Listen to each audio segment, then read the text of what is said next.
Hi and welcome to this video about people and pollinators. Today I'm going to be talking about how pollinators help us and what we can do to help them.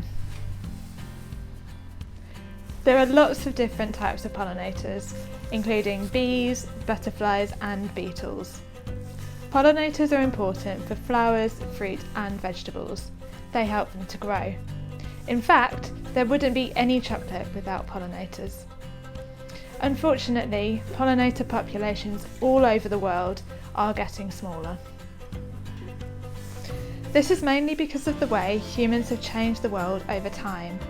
These changes make our lives easier, but we don't always think about pollinators. In fact, food growing has created a really big problem for pollinating species. We need pollinators to make fruits and seeds for our crops. But we don't always think about pollinators when we grow our food. We don't always give them forage and somewhere to live. There are lots of people living in the world and they need lots of food. One of the easiest ways to provide this food is to plant the same type of plant in the same place. This seems like a sensible idea, doesn't it? However, this isn't good for pollinators because they need lots of different types of plants just like us, so they can have a healthy diet too. Growing lots of the same plant in one area can also mean problems, because if a hungry animal or insect who really likes that plant comes along, then they will munch all of that plant really quickly, meaning there's no food left for all the other types of pollinators. Because this is likely to happen, farmers often use chemicals called pesticides. Pesticides are bad for the environment and wildlife. They are poisons that are meant to kill the pests that are eating the crops. However, they will kill other animals and insects around the crop, including pollinators that fertilise the plants. As well as growing lots of the same plants, farms are also using as much space as possible for crops. More crops should mean more food for us.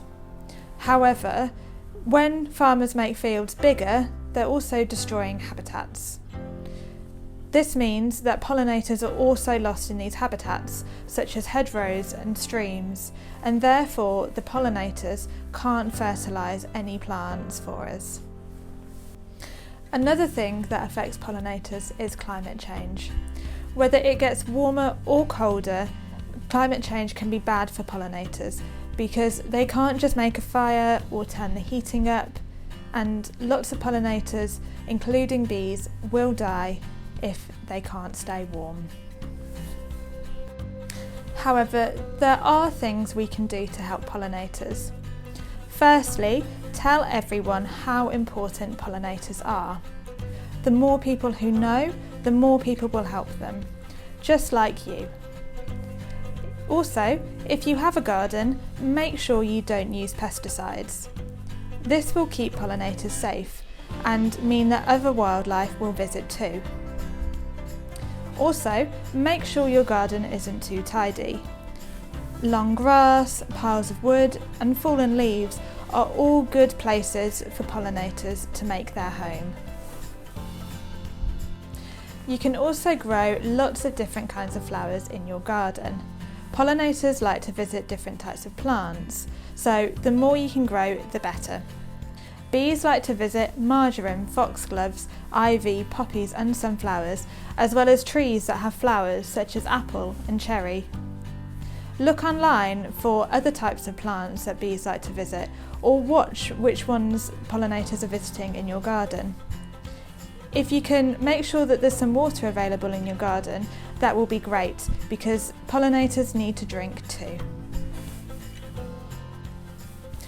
If you want to find out more about pollinators, why not watch our video, The Importance of Pollinators? We hope you enjoyed this video. Please tell your friends all about pollinators and what we can do to protect them. Thanks for watching. Bye!